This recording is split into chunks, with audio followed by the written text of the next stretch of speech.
Thank you, Steve. Good morning, everyone.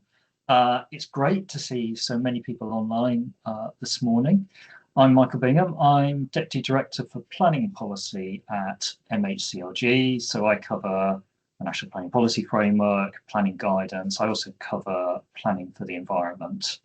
I'm going to try and look ahead as much as looking back to the recent past this morning to give you a bit of an overview of what's coming up, or at least what we anticipate to be coming up, as well as an overview of the recent changes to national planning policy. So I've got some slides.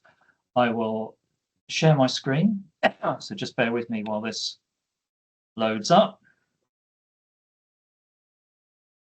Okay, I hope that is looking all right for everybody. That's great. We've got a bit less than an hour, so this presentation won't last that whole hour. As Steve's explained, there's a facility for asking questions. So once I've gone through the presentation, I think we'll take questions after that. So if you could hold off actually shouting out or asking anything until we get to the end, and then we'll go through the top questions that are arising. So. As I say, a bit of looking back at what's happened over the last several months and a bit of looking forward. Starting with the NPPF changes that we made in December last month.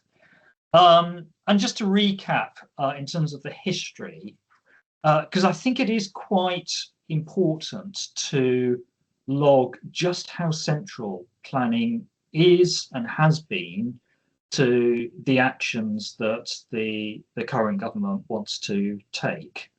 You may recall that perhaps the very first thing that the new government did when it came into office in July last year was to revoke the de facto ban on onshore wind development, even before we got into the NPPF changes. So, one of the very first acts of the new government, followed on very quickly by our consultation on reforms to the NPPF, which was put together in about 3 weeks during July. So worked up very quickly. We then consulted over the summer into the early autumn, more than 10,000 responses to that. And as usual, we got quite a wide range of responses. Most local authorities responded, a wide range of other groups. In total, we got more than 4,500 bespoke responses. The rest were a variety of campaigns. And then it took about 2 months to go through those and to work up the further policy changes that we thought were necessary on the back of the views that were expressed. And we did look very carefully at what people said. The new government was very, very keen to not just hear from people, but to make sure that it was fine-tuning its policies in response to what had been said. And one of the things that I'll highlight as we go through the presentation is where some of those changes were made between the version that we consulted on and the final version that was published in December. So I'll go through some of the changes on a topic-by-topic basis. I guess the two things that have grabbed the headlines the most and are perhaps most significant are the changes to planning for housing and the changes to the Greenbelt. Hopefully, a lot of this is familiar to you by now, but I'll try and just draw out a bit of the underlying intent of what the government's trying to do. And as I say, some of those changes from what we consulted on. So we've made in this set of changes, I think the biggest alteration to the standard method for calculating housing needs since that first came in about 7 years ago now.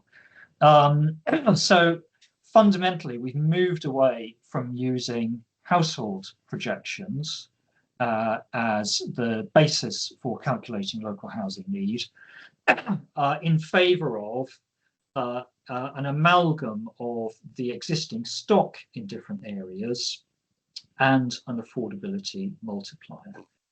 And the key reason for that is that I think we found over the years, as I'm sure you did, that it was difficult for the household forecast-based approach to keep pace with changes in those statistics. It was proving to be quite volatile, but also something that was quite prone to becoming out of date. So we think that using a stock and affordability-based method will bring more stability to the way that local housing need, at least the standard method, is applied. Of course, we've also made it clearer in this version of the framework that authorities are expected to use the standard method as a basis for plan making. So if you compare it with the changes that were made in the latter days of the previous Conservative government, you'll recall that in December 2023, a year before, the government had amended the framework to stress in many ways that it was an optional approach to setting your baseline. That is not the case anymore. The government's made hopefully very clear that we expect authorities to use the standard method. But we've also removed the urban uplift that was applied in the previous government's period in office.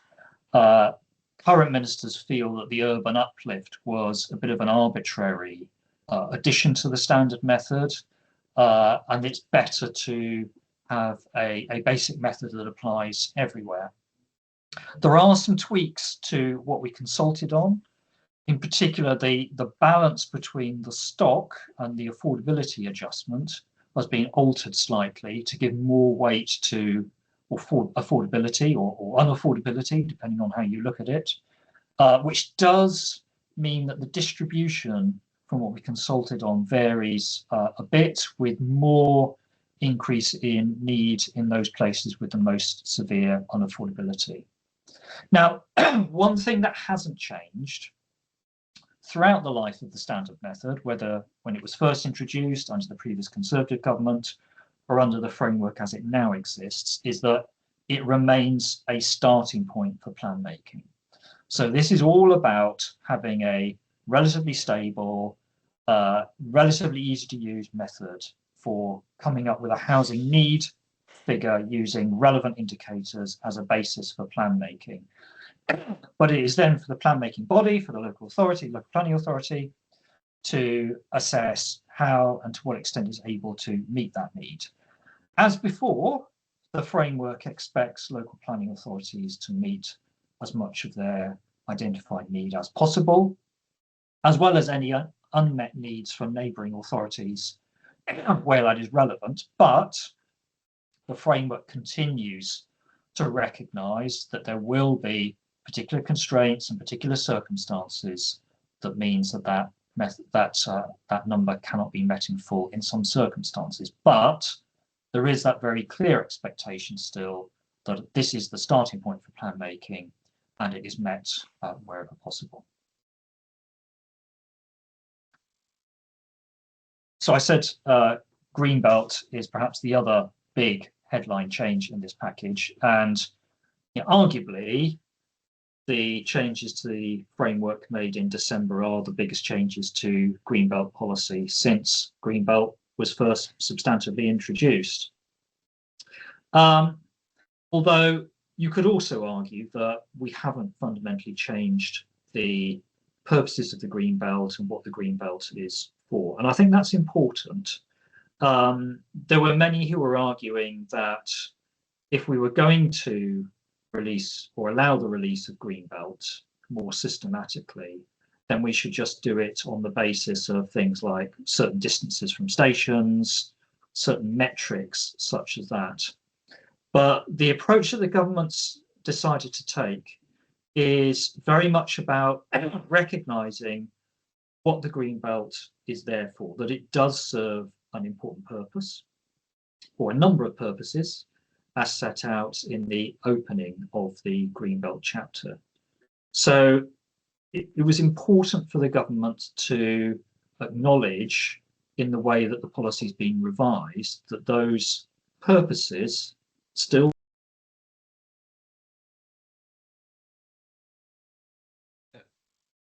Michael, you've gone on to mute there. I'm sorry, that happened without me moving anything, so I don't know how that happened. I hope everyone can hear me again now. Good. Yeah, we can. Great. And I hope that didn't cut off too much. So what I was trying to say was that the approach the government has taken is very much about trying to work with the grain of existing Greenbelt policy, not to jettison its underlying purposes, but rather to work with those purposes. And also to try and introduce a more strategic approach to the way that Greenbelt is released. Now, you will know that there has always been Greenbelt release at times when necessary. There have also been Greenbelt additions, but it's been on a very ad hoc basis. And if you go back to changes made in December 2023 under the last government, it was made clear at that time that there was no need to review Greenbelt. This government has taken a different approach and said overtly that if there is no other way of meeting housing need, then it does expect authorities to look to the Greenbelt, albeit within a context of very much wanting to see brownfield land developed first. Greenbelt should always be the last resort. So the way the government has gone about this is by introducing this new category of so-called grey belt land. And again, sticking with those purposes of the green belt, the way that grey belt land has been identified is a combination of land in the green belt that is previously developed and land in the green belt that least serves the purposes, the underlying purposes of the green belt. So it doesn't strongly contribute to some of the key purposes that the green belt serves. The government would like Greenbelt release to be very much a plan-led process where possible. So the changes in the NPPF provide a sequence, if you like, for releasing land in the Greenbelt, prioritising this grey belt land, but doesn't restrict the release of Greenbelt through plan making to grey belt land. It remains open to local authorities to choose other, perhaps more sustainable locations, if that's the case, within the green belt. And the changes also allow, if necessary, some green belt release through decision making where needs aren't being met currently.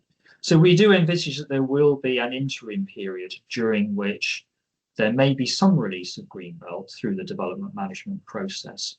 Importantly, that is focused very much on previously developed land and what we've defined as grey belt land, rather than wider green belt release. Now, we are very conscious, and I'll come on to this, that there's a lot of care that's going to be needed in working through how this is applied. And we've committed to very shortly publishing further guidance on how to do green belt reviews so that a consistent approach is taken. We're aware that at the moment, greenbelt reviews vary in the way that they're done, and we think it's going to be very important for the way this policy operates to have more consistency in how that is worked through. Now, the other important aspect to Greenbelt policy as it's been revised by this government is the so-called golden rules. This was part of the manifesto. And the principle behind this is to say, well, look, Greenbelt is meant to be land that shouldn't normally be built on. It's especially protected for the purposes for which the Greenbelt is there. So if authorities are forced into releasing Greenbelt because that's the only way of meeting needs, then it's right for those authorities and the communities they serve to get rather more out of that development than would otherwise be the case if it was just greenfield land somewhere else. So that's why the government has set down some specific stipulations that it expects to be met when greenbelt land is released. So one is affordable housing, another is necessary improvements to infrastructure, the third is improved green space, including improving the setting of the development itself. And I think the key one here that makes greenbelt release stand out compared to other circumstances is this affordable housing requirement. That has changed slightly from what was consulted on, because the government initially talked about a blanket 50% requirement. One of the things we heard very strongly during the consultation was that that may not work everywhere, taking into account different circumstances across the country. So what we would like is for local authorities that have greenbelt in their areas to develop bespoke affordable housing targets for development in the greenbelt if they anticipate greenbelt land having to be released.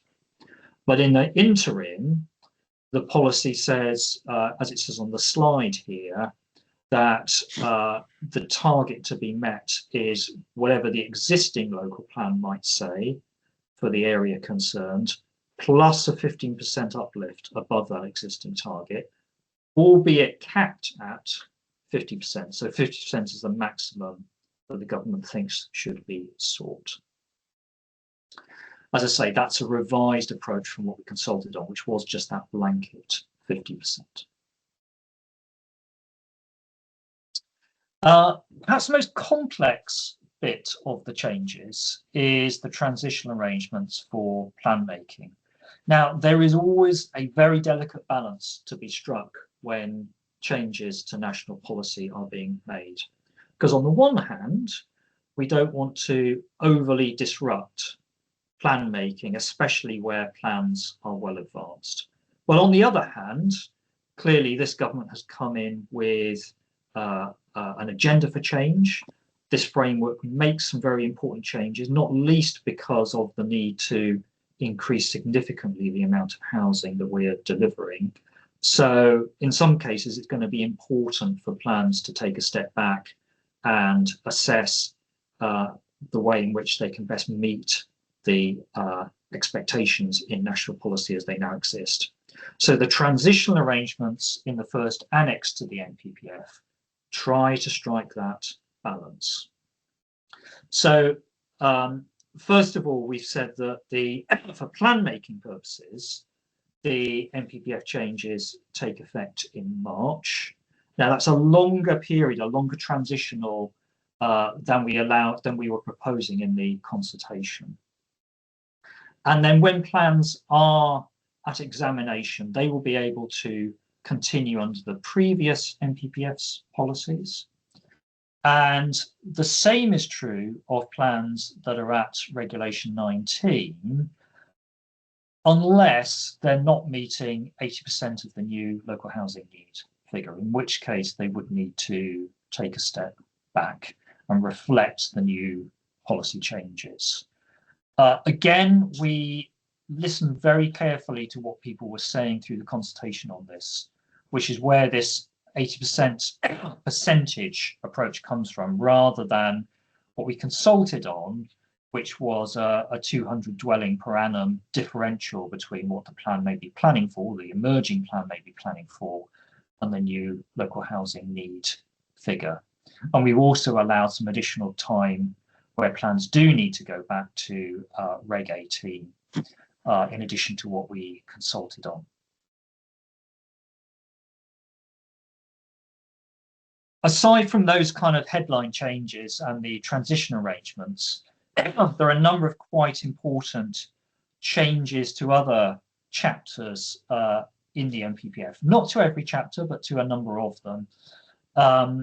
You'll have noticed if you've looked at the economy chapter that it is now more explicit in naming some of the key sectors that the government feels it's going to be helpful for local authorities and for planning decisions to support, very much aligned with its draft industrial strategy, which tries to identify key growth sectors for the economy. You may also have picked up that we've given additional support through the framework for what we call public service infrastructure, so basically community facilities of different sorts, as well as for, in the housing context, schemes that deliver a high percentage of social rent, as well as broader affordable housing. Now, one important change that wasn't in the consultation, and reflecting the wider challenge of tackling obesity, which is another government priority, we have also introduced new restrictions on hot food takeaways and other fast food outlets where they are within walking distance of schools or other places where children and young people congregate, unless the use is within a town centre. So that's quite an important change in terms of trying to limit the proliferation of such uses where it might harm children's health.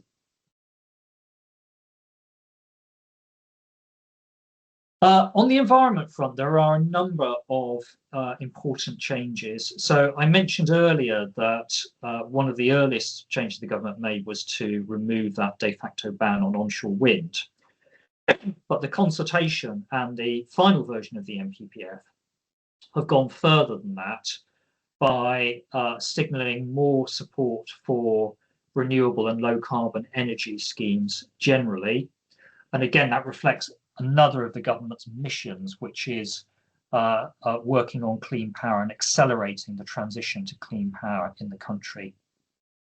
We've also clarified policy on climate change, making clear that the climate change provisions in the framework, where relevant, apply in a decision-making context as well as to plan making, and also recognising some of the full range of mitigation measures that need to be addressed.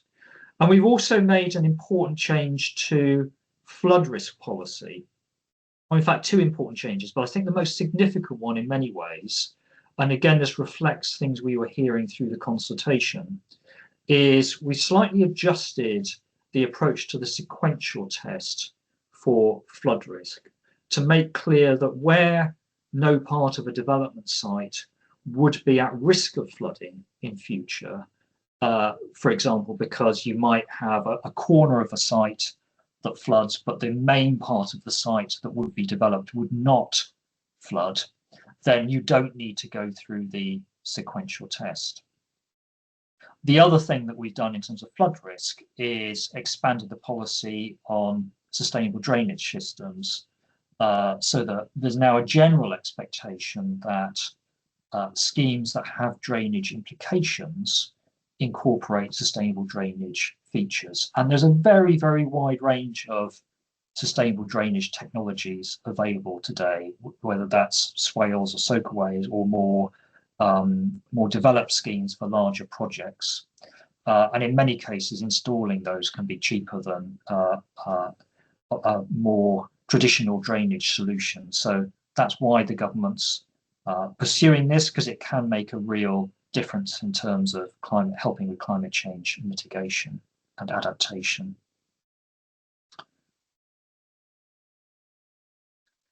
Just before I get into what next, one thing I haven't mentioned on those slides is design. Now, I know there was quite a bit of commentary when the consultation on the NPPF came out, that the government had removed various references to beauty in the framework that were added by the previous government.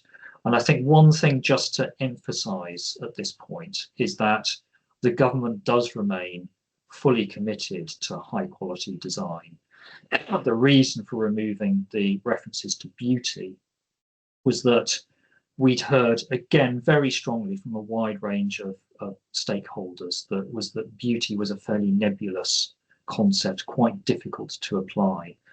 whereas more traditional principles of high quality design can be linked back much more easily to things like the National Design Guide, the National Model Design Code, guidance that local authorities already produce.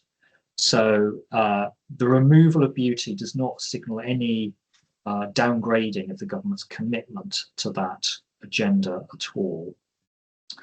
You may also have picked up that the government has moved away from the notion that there should be mandatory district-wide design codes everywhere, and now favours a more targeted approach so that they can be used more flexibly where design guides and codes will deliver the best benefits for local authorities and for development. Now, I said I'd like to spend a bit of time focusing on what next, because the NPPF changes are just part of a much bigger picture of change that the government wants to make. We haven't stopped at the set of planning policy changes that the government wants to make. The changes that were published in December were very much reflective of the government's priorities for planning policy, so the changes on housing, the green belt, the economy, and so on.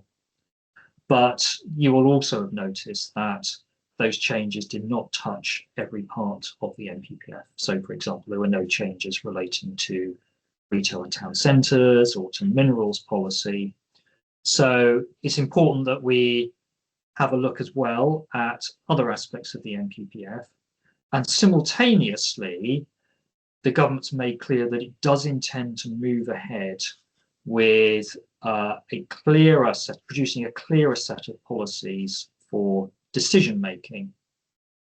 Now, you'll know that the Levelling Up and Regeneration Act legislated for something called National Development Management Policies, which would do just that. It would be a set of national policies for decision making that would have statutory status and would be set out as a coherent set of policies. So we are still intending to pursue producing such a coherent set of policies.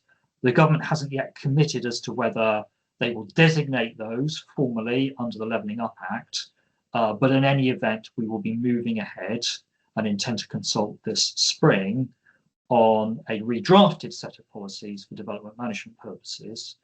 And of course, there will then also be alongside that a set of policies for plan making as well, which is the sort of residual parts of the framework. So that will be an important change for the system that we'll be consulting on before very long. Other big change coming this spring will be the Planning and Infrastructure Bill. Now, this is not in any way on the same scale as the Levelling Up Act was, but it will be making some further, or at least proposing some further important changes to the planning system subject to parliamentary approval. So 4 of the key things are flagged on this slide. There will be some further reforms to the way that the nationally significant infrastructure regime operates to further streamline and improve that process.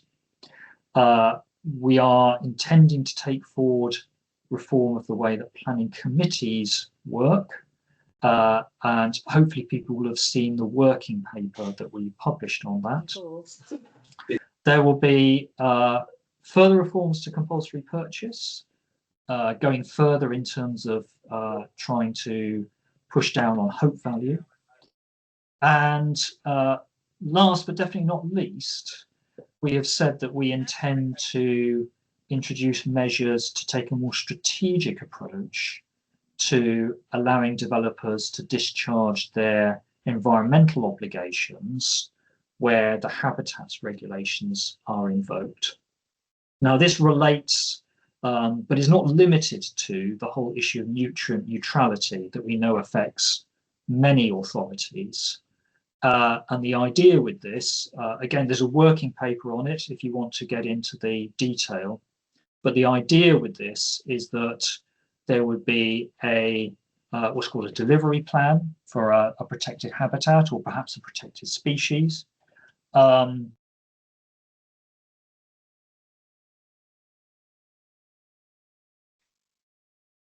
Sorry, Michael, you've gone onto mute again there. I do apologise. That's not me doing anything. It's happening randomly. So just shout if that happens again. Sorry, I hope I didn't disappear for too long. So I was just saying the last one on this slide is all about our Nature Recovery Fund. And the idea here is that there would be a strategic plan for a protected habitat or for a protected species, identifying the actions needed to bring that back into good condition, and developers would be able to pay into a fund that would go towards achieving those ends as a way of discharging their environmental obligations.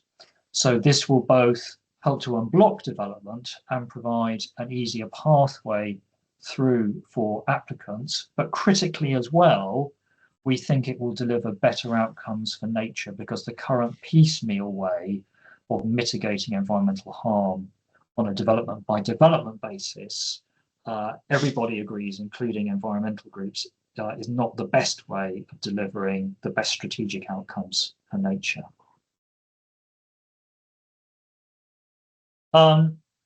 Another category of what next things concerns plan making. So I've talked a little bit about the Levelling Up Act. One of the biggest areas of change that the Levelling Up Act provides for is reform of plan making.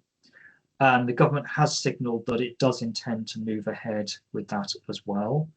There was a consultation under the previous government that we will be responding to. We've also, I think, set a deadline of March for plan timetables to be updated following the publication of the new NPPF. You may have picked up that we've offered some funding that local authorities could apply for to assist with local plan reviews in certain circumstances, so we'll be announcing the outcome of that as well. Now, we need to work out the exact time that the new system will be switched on. It's most likely to be in the autumn of this year. Obviously, we need to think about how that would align with the new suite of national policies for decision making and for plan making, so that everything can come in together. And the other thing affecting plan making, which I know many of you will be very interested in, and which has attracted a lot of commentary, is the government's commitment to reintroducing a universal system of strategic planning based on the spatial development strategy model. We published the devolution white paper in December, and we'll be looking very closely at the responses to that. Many local authorities, of course, have already signalled how they are responding to that and what their intentions might be. There will be a devolution bill as well as the planning and infrastructure bill that will be the vehicle for quite a bit of this. Obviously, at the moment, we need to see how things are exactly going to evolve in different parts of the country. But the government is very clear about the benefits of taking a more strategic approach, not just for finding ways of how best to accommodate housing across groups of authorities, but also in terms of things like planning for infrastructure, whether that's hard infrastructure or environmental infrastructure. One of the things that the government hadn't said much about until quite recently was environmental outcomes reports, which was another thing legislated for through the Levelling Up Act. So this would be a comprehensive reform of both environmental impact assessment and strategic environmental assessment. So environmental outcomes reports would replace both of those. The government has now said that it intends to move ahead with that reform. We will need to be consulting on regulations that would set out the outcomes that plans and projects would need to work towards, as well as there'll be procedural regulations as well that set out how this new process would operate. We've consulted on that previously under the previous government, so we will issue a response to that consultation.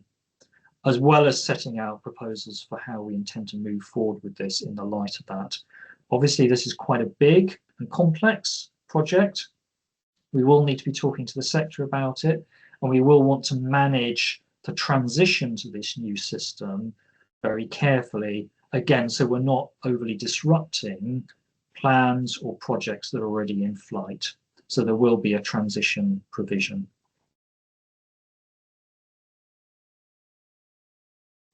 Some of the other things that are coming up, we've committed to updating various bits of planning guidance, mostly, but not exclusively, in support of the changes to the NPPF in December.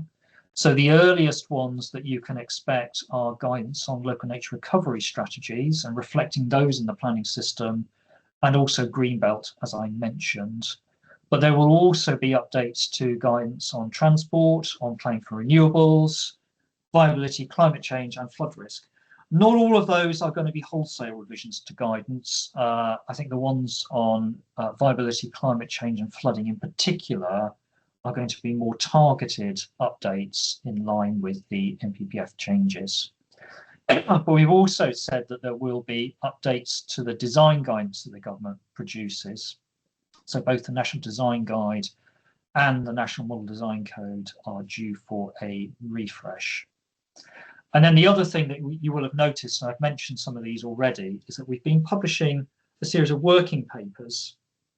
Now, these are kind of new for us, and they are not formal consultations. They're deliberately not formal consultations. We've put them out as think pieces, as indications of directions of travel, and also as a basis for roundtables and other conversations with stakeholders.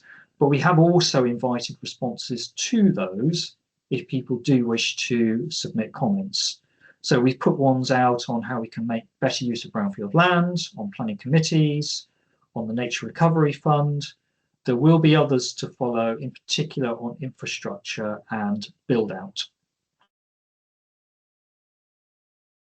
And then I think last but definitely not least, we are extremely conscious of the pressures on local planning authorities and other parts of the system. And this is more change that you are having to absorb. But hopefully the government feels that overall these are positive changes in terms of what planning can and should be delivering. But we are very conscious that it needs support for implementation. You may have seen the results of the capacity and skills survey that came out at the start of the month. That was very, very stark in terms of the skill shortages within local authorities and the difficulties of recruitment. No surprises there, but it really drew out for us, I think, just how stark some of those challenges are. Planning fees will be increasing, as we've signalled, and you'll know that we've also said that the government's interested in moving towards a more localised way of setting fees so that you're more able to cover the costs of the service. We will also be making these grant payments to support plan delivery and Greenbelt, as I mentioned earlier.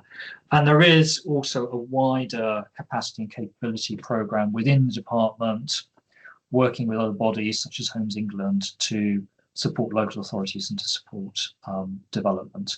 We know that there is a lot to do on this front, so I think this will be a continuing theme and a continuing focus for effort during the life of this Parliament. I think we've got to the end of the presentation, so let me pause there. Steve, I'll hand back to you and the team, and I think we've got a quarter of an hour for questions. Brilliant, thanks, Michael. And thank you so much. You've gone through quite a lot there, and there's a lot of just go to show the breadth of work, I suppose, which is going on regarding change at the moment, and actually how this fits into some of the wider work as well, which is going to be coming through as the year progresses. We've got lots of questions, some of which I think have kind of been answered within the presentation, but I just wanted to give you those kind of opportunities. So lots of questions around that grey belt, green belt, and when the guidance is coming out. So just to say that you expectation is that the green belt guidance is going to come out in January, so we're expecting it this month. And I think there's a recognition, I suppose the other thing, just to add on to that as well, is the recognition that actually that is one of those things which is kind of holding local authorities back a bit from progressing with plans, because so it's it's recognised as kind of a key change. I think as you kind of highlighted that really as at the start of the presentation as well. Yeah, and that's why we're prioritising that guidance as the very first bit that we get out. So we're hoping that will come out in the next couple of weeks. Brilliant, thank you. There was another question here regarding the new housing numbers that have come through. It's pushing a lot of authorities into 5-year housing land supply challenges. It's also kind of really switching on the tilted balance. And I suppose there's a couple of questions in here which are just about, is this undermining the principle of a plan-led system, I suppose, and the recognition that this is fundamentally altering the new numbers of how local authorities sit at the moment with the present plans that they've got? It's another delicate balance with this. The government really is committed to a plan-making system, as was the previous government. Hence its determination to press on with the plan-making reforms flowing from the Levelling Up Act, hence its commitment to strategic planning. But equally, it recognises that we need more land coming through the system, recognising as well that more land, more planning permissions aren't the be-all and end-all. You need various interventions. You need to take a system-wide approach to increase the amount of houses that are actually built and occupied, including action on build-out, which is why I mentioned towards the end of the presentation that's something that the government wants to give even further attention to. But yes, there is going to be a period in the short to medium term, perhaps, while many plans are updated, where there may be the presumption applying in more places than it has been in the recent past. But just to come back to what I was saying about the importance of design and quality outcomes, where the presumption applies, the government definitely doesn't want there to be a free-for-all. It's about placing an onus, placing an emphasis on granting permission. But one of the changes that actually I didn't mention and should have done is the important change to the presumption itself that we made in the final version published in December, which is to flag the importance of the framework's policies on design, on sustainable locations, and on affordable housing as key things to be borne in mind where the presumption is applied, because the government does want to see high quality places, well-designed places, locations that are accessible, even when the presumption is applied. Okay, thank you. And then just kind of staying on housing targets, is there any recognition from MHCLG that an increase in housing delivery can only come forward with critical infrastructure to support it?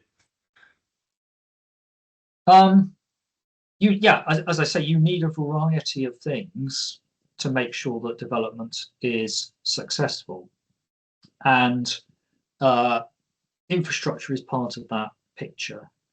Now, the government's confirmed that it does not want to move ahead with the infrastructure levy, which is one of the other things that the Levelling Up Act provided for. And it is, as a consequence, thinking about whether any further changes should be made to the existing tools that local authorities can use, whether that's Section 106 agreements or the community infrastructure levy. It's still very striking just how many authorities don't use the community infrastructure levy as a vehicle for helping to get contributions from development. So, but the government, more generally does recognise that infrastructure is key to all of this. And again, part of that comes back to strategic planning. And one of the constant critiques that there's been of the planning system over recent years is that things like infrastructure are often planned at too small a scale. And that part of what we should be doing is thinking about both housing and infrastructure across a slightly broader spatial scale to make sure that they can be better anticipated and better integrated. Okay, thank you, Michael. I mean, just talking about the strategic planning, And I suppose the strategic planning, but also kind of the devolution work that's going on. We've got a question here which is about the let me just find it again.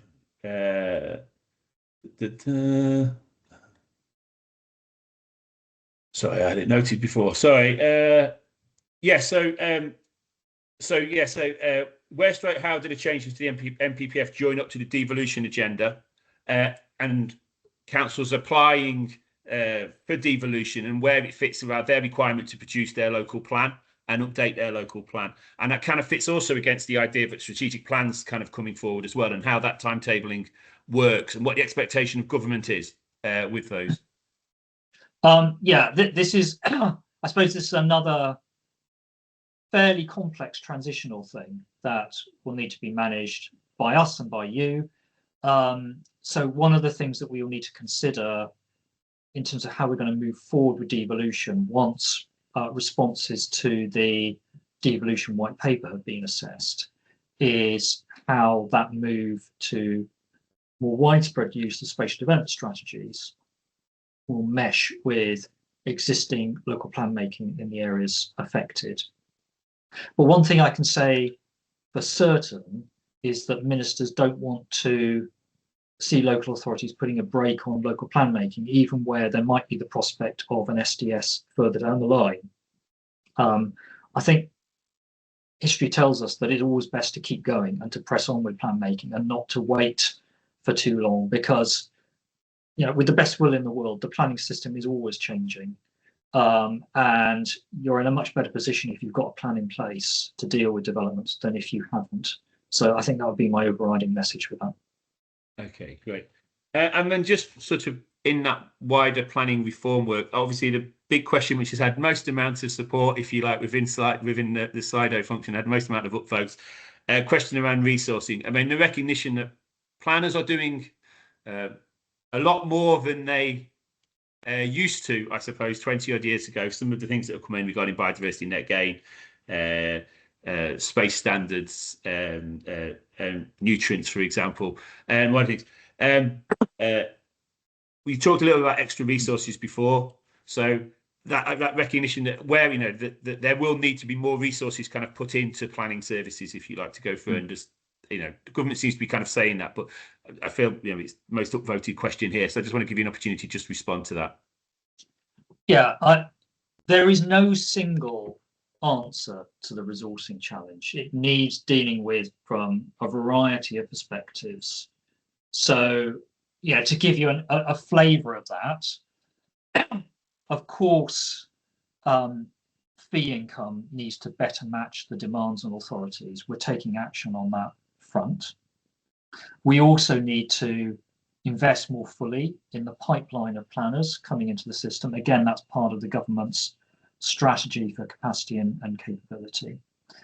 But we also need to look at what authorities are being asked to do. And some of those reforms that I've mentioned are hopefully going to make it easier to deliver planning services, or mean that authorities don't perhaps need to do as much as they do now. So to give you some examples, with environmental outcomes reports, they are intended to be a simpler system of producing environmental assessments, whether that's for plan making or for development management. We are wanting for that and for other things to produce more templates and the like that local authorities can use, so they're not necessarily having to invent their own. The same is true of some of our work on plan making. One of the things we haven't talked about today is, you'll know, we've got a big digital program, again, aimed at different aspects of the service. There are real prospects there for savings that local authorities and applicants might be able to make in the way that some of their services operate. I've also talked about this national set of policies for decision making. Hopefully, again, that can make the life of local planning authorities a bit easier, whether that's in making decision making itself or in terms of the amount of stuff that you need to reflect in your plans. So there's a variety of things here that we need to do. And of course, it's not just down to us. We need to think about the whole sector here and how everyone can create a system and operate a system that limits the burden on you as local planning authorities. Thank you, Michael. On that, I think I'm going to call this to a close today. So there's been lots of questions within the Slido function, and we're going to feed these in. So these are going to be fed into the wider webinar sessions that we're running, and we'll just post up a link in the chat function to those other sessions. So those are of a similar ilk in that they're an hour and a half sessions, and they'll focus specifically on some of those topics and delving down into a bit more detail within those as well. And we'll also feed in all of the questions that are coming in across this section, this webinar, and also the other webinars that are running to produce a sort of a frequently asked questions section that we will be relaunching as well. We will also be sharing the recording and the presentation from this and put it up onto the PAS website, and you'll all get a link to that as someone who's booked onto this anyway. So anybody who needs that to sort of help their briefings, but they'll be undertaking as well within their local authorities. There'll be every opportunity to do that. So I just finally just want to say thank you to Michael for kind of making the time and kind of running through quite a broad breadth, and it goes to show just how much is kind of going on at the moment, and also going on into the coming kind of 6 to 9 months as well. But also thank you to everybody who's been posting questions, and all of the team as well have been helping to support to get the questions through as well. Some really interesting questions. I'm glad to see a number of them were covered in the presentation, and yeah, sort of really interesting just to kind of hear some of those go through as well. So yeah, thank you all very much. You'll get the recording through from us later on. Have a good rest of your day, and we'll look forward to seeing you all in the not too distant future. Thank you.